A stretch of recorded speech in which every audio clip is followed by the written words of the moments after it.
Nebraska Territory, spring of 1871. The wind blew hard across the high plains as the stagecoach rocked over a rut in the road, but Georgia Tilden did not flinch. She sat straight-backed, hands clasped in her lap, her eyes locked on the endless roll of prairie ahead. Dust clung to her skirts, her gloves, even the soft strands of her brown hair pulled tight beneath her bonnet. Across from her, her two children slept, heads leaned together like they had not known peace in years. They had not. Georgia had not cried when her husband died. She had not cried when the bank took their land in Kansas, nor when she stood at her neighbor's porch and heard, "We just cannot help you, not anymore." But when she saw her daughter's shoes fall apart at the toes, she cried behind the barn so no one would hear. Now she was headed west, again, with nothing but a small satchel and two children who barely spoke anymore. The stage pulled into the town of Broken Ridge, a cluster of buildings ringed by wide-open silence and the distant blue stretch of the sandhills. The sign on the general store swung loose in the wind. A blacksmith pounded metal down the lane. No one paid her any mind as she stepped down. "Your trunk's not here," the driver said, scratching his head. "I did not have one," she replied. He looked at the two children. "You alone?" "Not anymore," she said quietly. She had nowhere to go.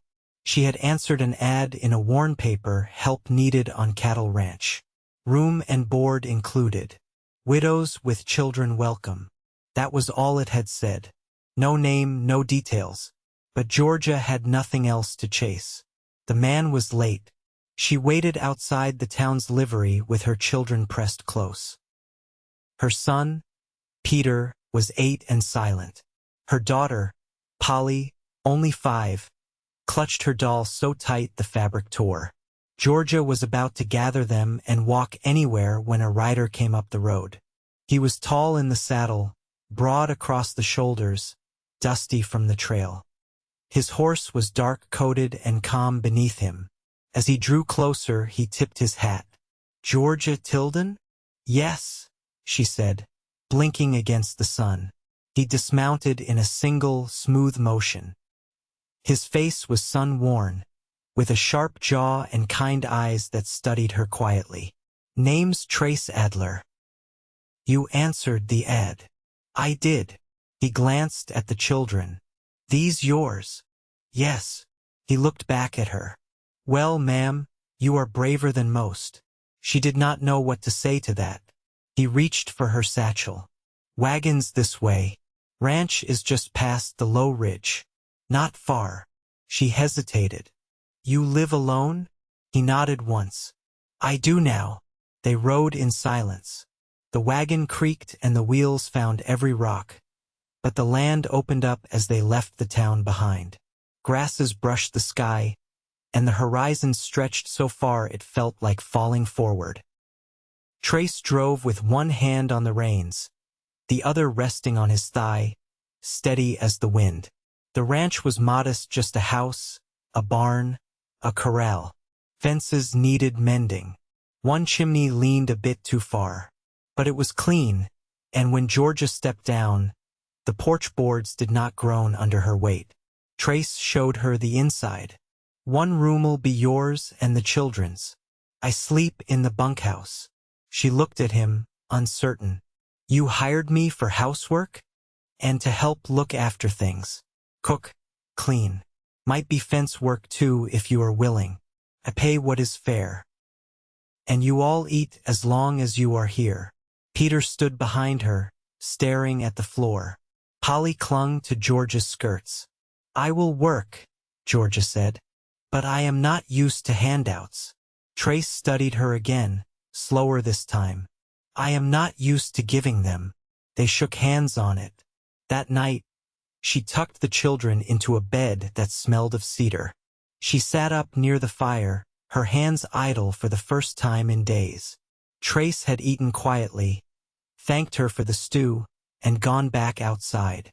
She found him there now, fixing a loose hinge on the barn door. The moon was rising, pale and brittle. "You do not talk much," she said. He glanced at her, then returned to his work. Neither do you. She stepped closer. I suppose I do not know what to say anymore. He set down the hammer, brushing sawdust from his hands. You been through some things. She nodded.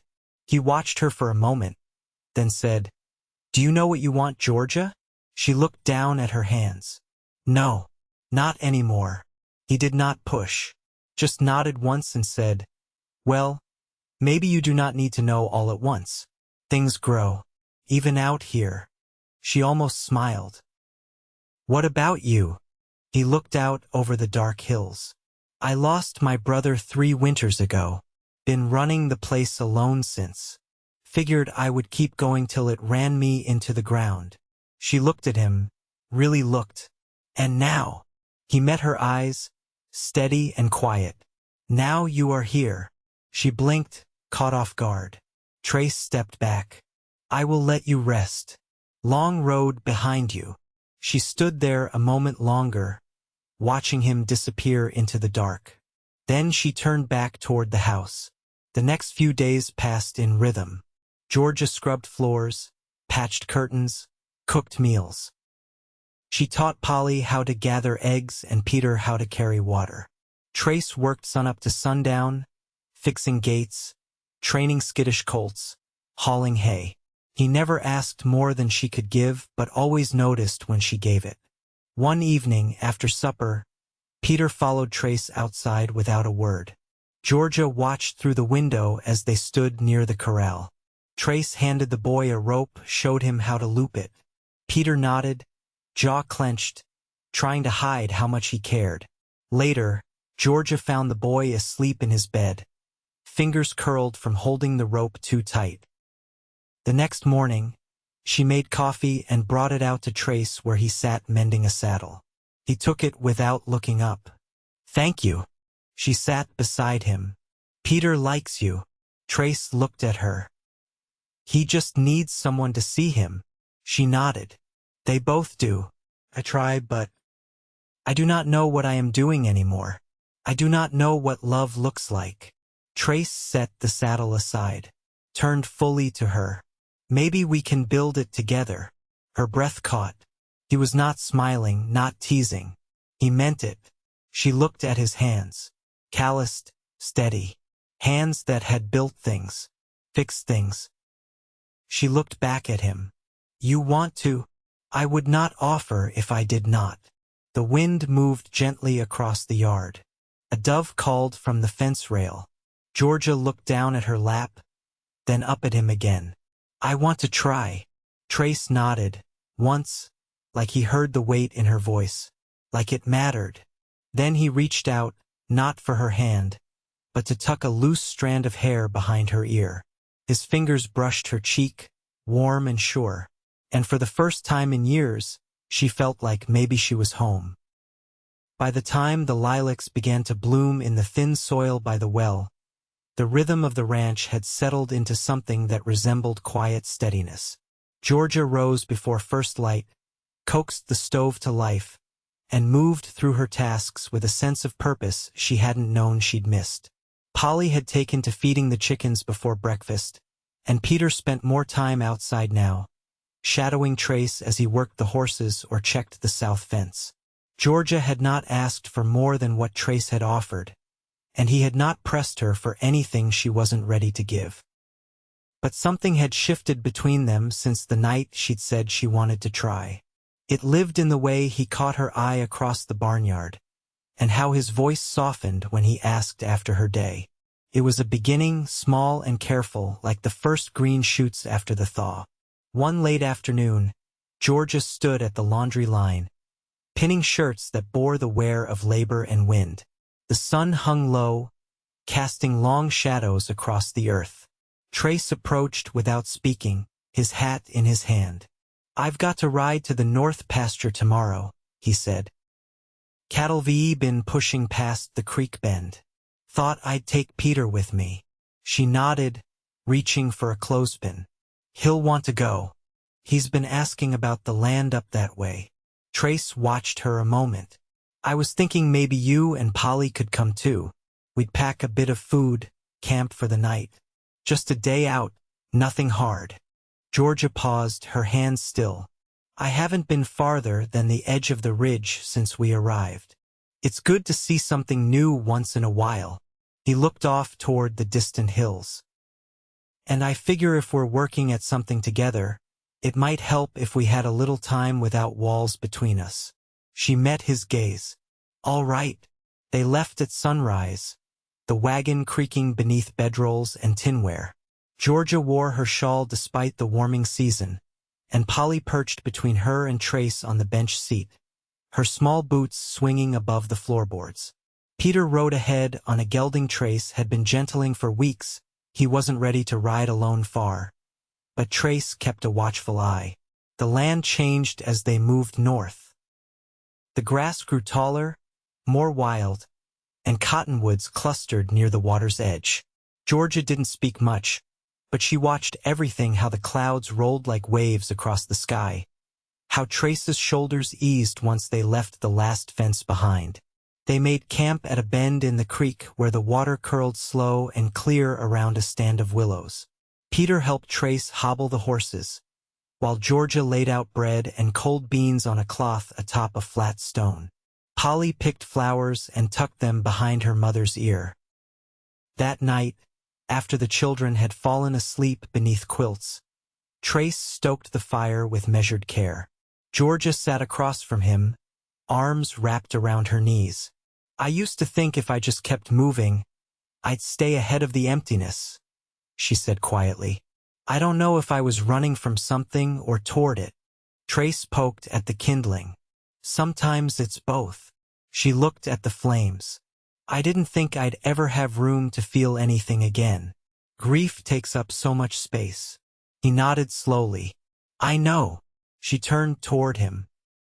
What was your brother like?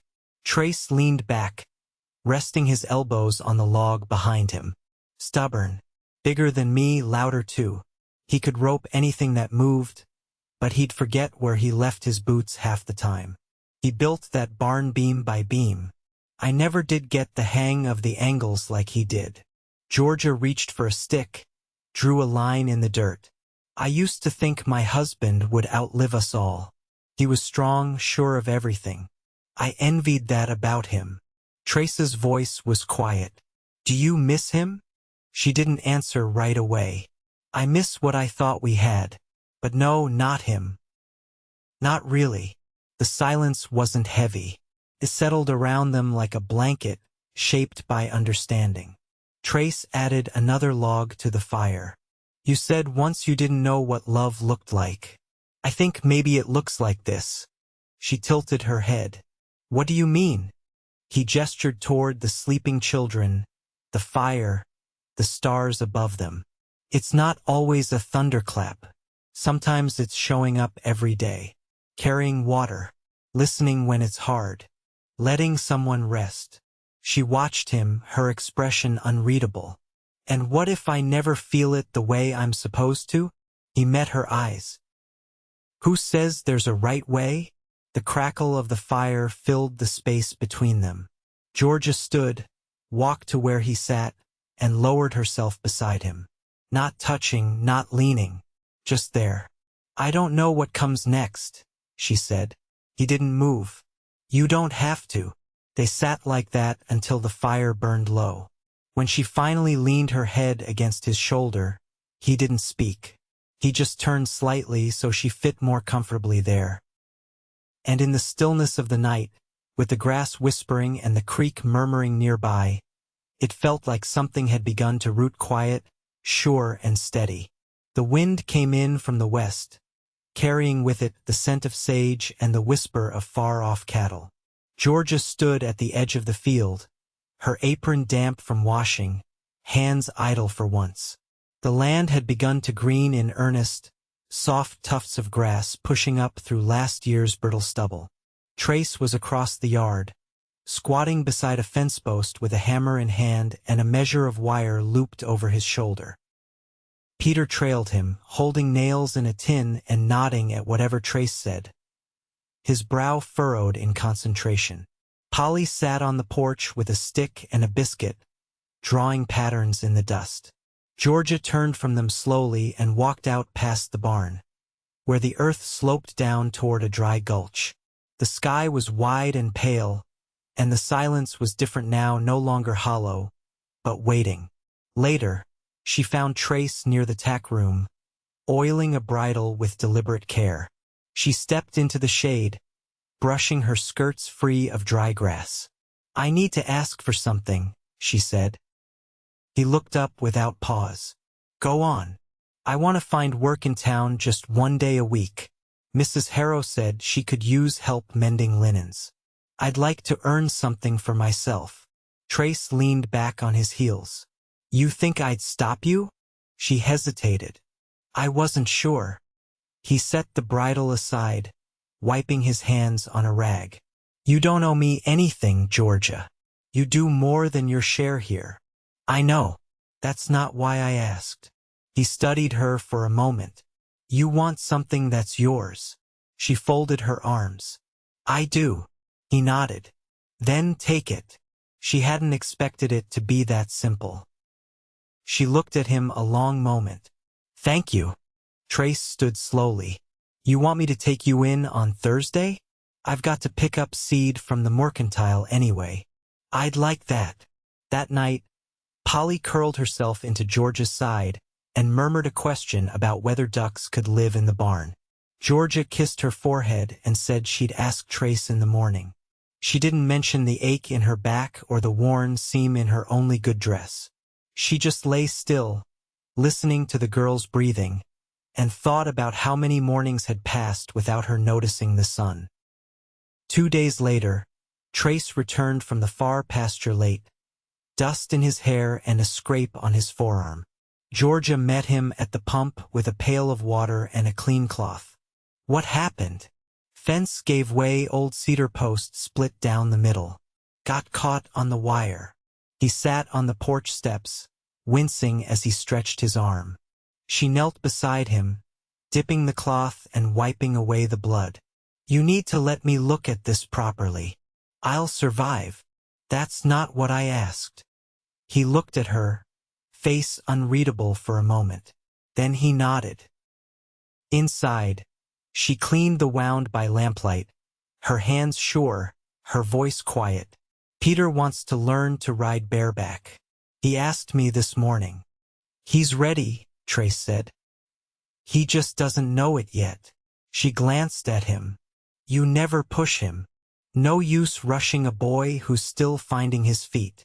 She tied off the bandage, her fingers brushing his skin. "You're good with him." He didn't look away. "You all brought something here I didn't know I'd been missing." She sat back, folding the cloth. "I still don't know what I'm doing most days." "You're doing more than you think." Georgia looked at him then, truly looked.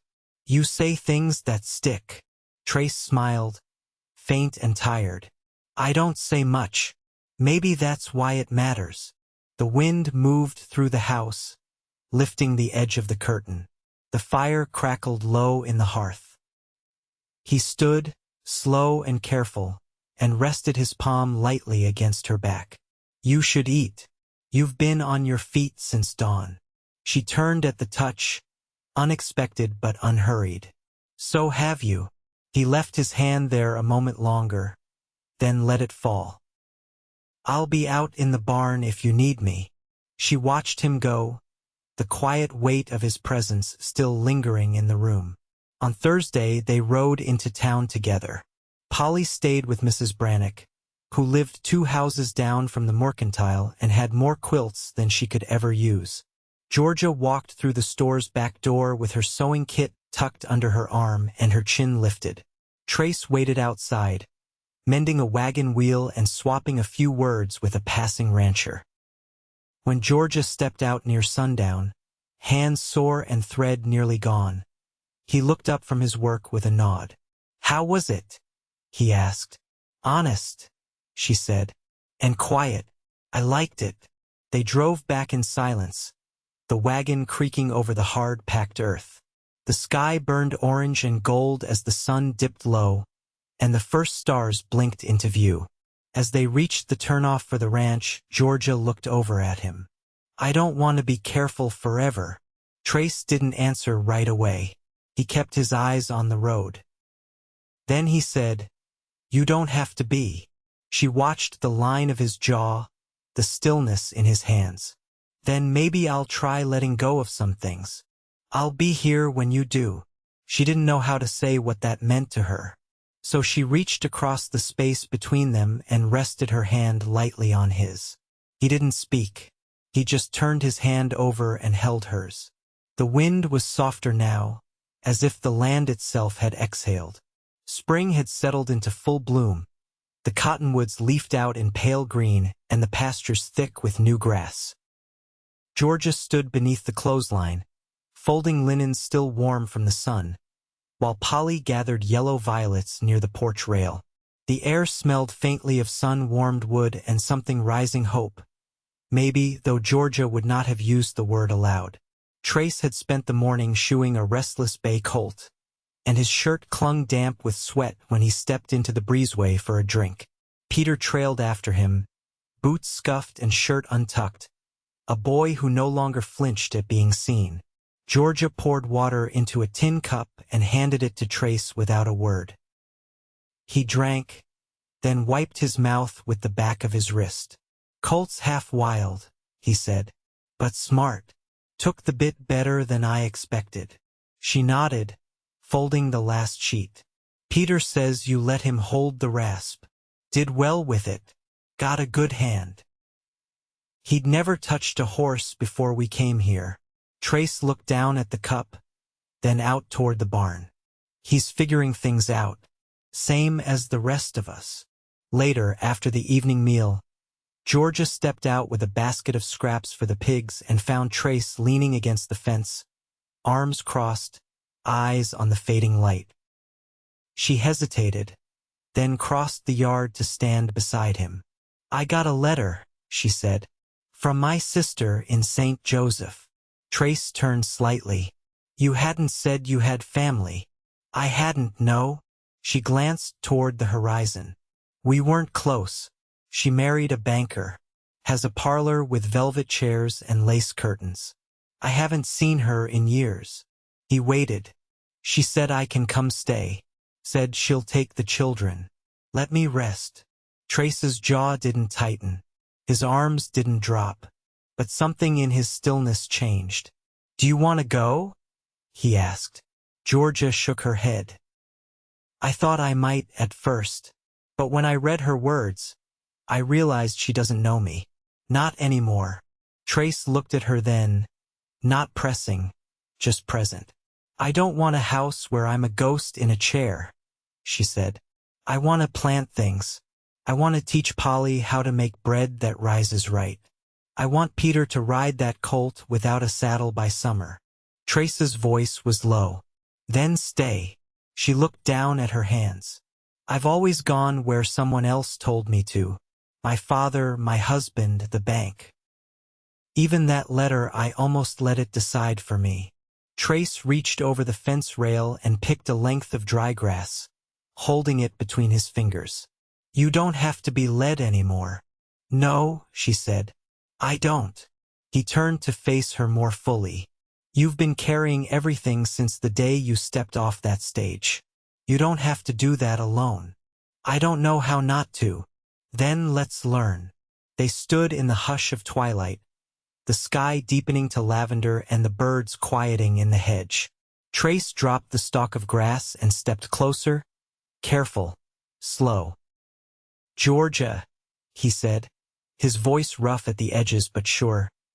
I want a life with you, not just passing days. She met his gaze steady. Are you sure? He nodded once. I don't say what I don't mean. She looked at his hands, the way they had shaped this land, steadied her boy, reached for her without demand. Then she stepped into the space between them and laid her palm against his chest. His hand came up to cover hers, warm through the fabric. No urgency, just promise. I want that too, she said. Trace didn't answer. He leaned down and kissed her, soft and certain, and the world went still around them. No thunder, no grand sweep, just the grounded, quiet truth of it. Polly's voice called from the porch, asking if the chickens had been shut in. Georgia pulled back, her breath catching with laughter she hadn't let herself feel in years. Trace grinned, eyes lit. "I'll get them." "No," she said, touching his arm. "We'll do it together." And they did. Summer crept in slow and golden, settling deep into the bones of the land. The days stretched long, stitched together by the hum of bees in the garden rows and the rhythmic clatter of Trace's hammer at the new chicken coop. Georgia had cleared a patch near the back fence for vegetables, beans, corn, onions, and the children helped her water the rows with tin pails drawn from the pump. The work was steady, sometimes backbreaking, but it was theirs. And for the first time in years, Georgia no longer measured time by what she had lost. Each morning, she woke with a purpose that belonged only to the life they were building. One evening, she found Trace in the root cellar, sorting through the last of the stored potatoes. His shirt sleeves were rolled past his elbows, his hands dusted with earth. "You think we'll have enough for winter?" she asked, stepping down carefully onto the packed dirt floor. "If the beans come in full, and the hens stay steady, we'll manage," he said. Then, quieter, "You're thinking that far ahead now." "I am." He stood, brushing his palms against his trousers. "I've been thinking we ought to add a second stove flue. If you and the children are staying, the house needs to hold more warmth come snow." She tilted her head. "You want to build it before fall?" "I want to build it with you." Georgia looked at the shelves, at jars lined up neat and hopeful. "Then we'll need mortar. And brick. I can haul them from town. Might take a few trips. I'll pack lunch," she said, and the way she smiled made him reach for her hand without thinking. They stood like that a while, fingers laced, the air cool and still around them. A week later, they gathered with neighbors for a Sunday gathering at the creek bend. Mrs. Harrow brought boiled peanuts. The Latimers played fiddle. Children ran barefoot through the shallows. Georgia wore a dress she'd let down at the hem, and Polly carried a basket of cornbread wrapped in a cloth Peter had dyed with walnut husks. Trace sat near the fire pit, sharpening a whittling knife, while Georgia helped Mrs. Brannock hang lanterns from the low tree limbs. When she returned to the blanket they'd spread, Trace handed her a carved bird, its wings tucked close, wood smoothed from careful work. "For the shelf," he said. She turned it over in her hands, tracing the line of its back. "Did you make this today?" "Started it back in spring. Just finished."